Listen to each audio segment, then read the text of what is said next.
Hey everyone, do you ever feel like the big news stories are like a super confusing game where nobody told you the rules? Well, today we're going to break down a really big one. We're going to look at what's happening between Iran, the US, and Israel, especially Iran's counterattacks as of March 4th, 2026. Okay, let's jump in. So, to really get what's going on, let's imagine the whole thing is a giant game of dodgeball on a playground. One team threw a whole bunch of balls first, and now the other team is throwing back with everything they've got. To make sure we're being super fair, we're using info from lots of different places, like AP News, the New York Times, and Reuters, so we can see the whole picture.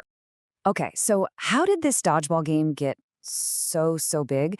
Well, it all kicked off when the US and Israel sent out some really big airstrikes against Iran late last month. They hit things like their air defenses and missile spots, and ever since then, Iran has been fighting back hard.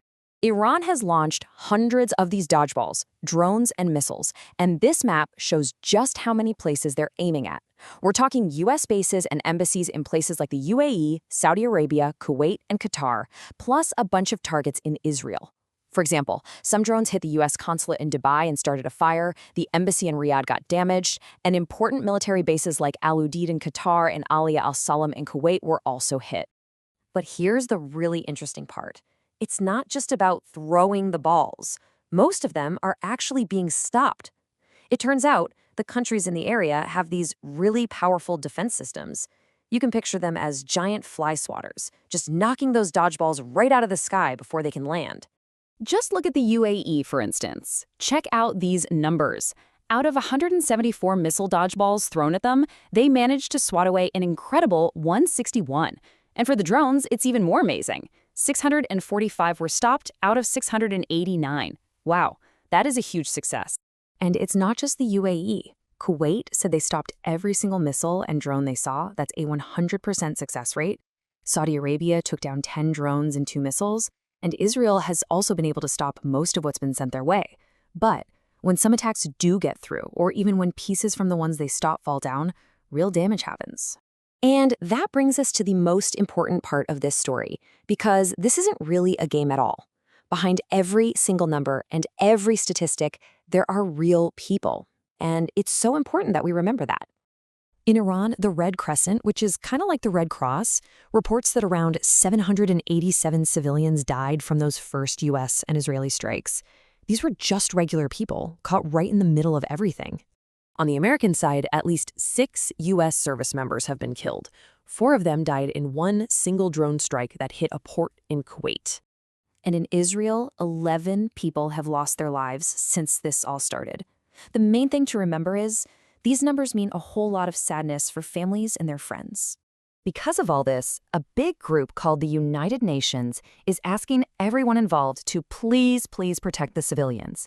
And that's a hope that people all over the world really share. Now, this whole situation isn't just happening in one little spot. The effects are spreading out across the whole world, kind of like ripples in a pond. And they can touch everything from your travel plans to the whole economy. Just think about this. Because some of the strikes hit places that have oil, the price of oil is going up. That's a huge reason why over 11,000 flights have been canceled or had to totally change their routes all around the world. It's like a giant traffic jam in the sky. The game is also getting more complicated. In Lebanon, a group called Hezbollah, who are allies with Iran, has started launching rockets into Israel.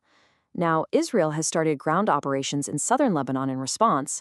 This opens up a whole new front in the conflict, which really makes things more serious for everyone involved.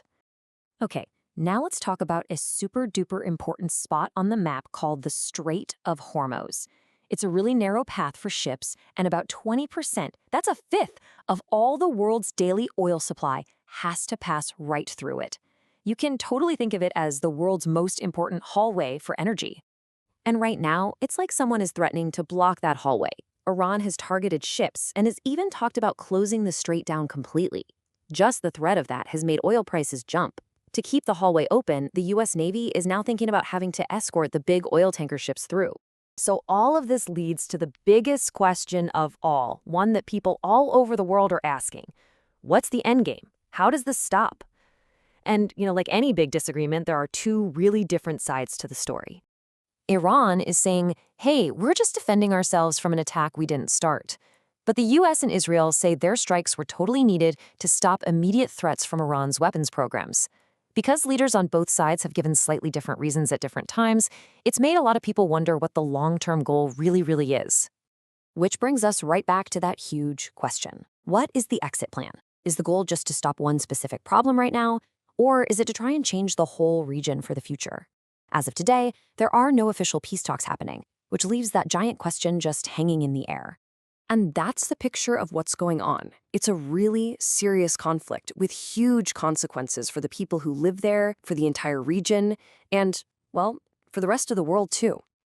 If this helped you understand things a little better, please give us a thumbs up and subscribe for more breakdowns of big global stories. Oh, and let us know in the comments what you're curious about next. Thanks for watching with us.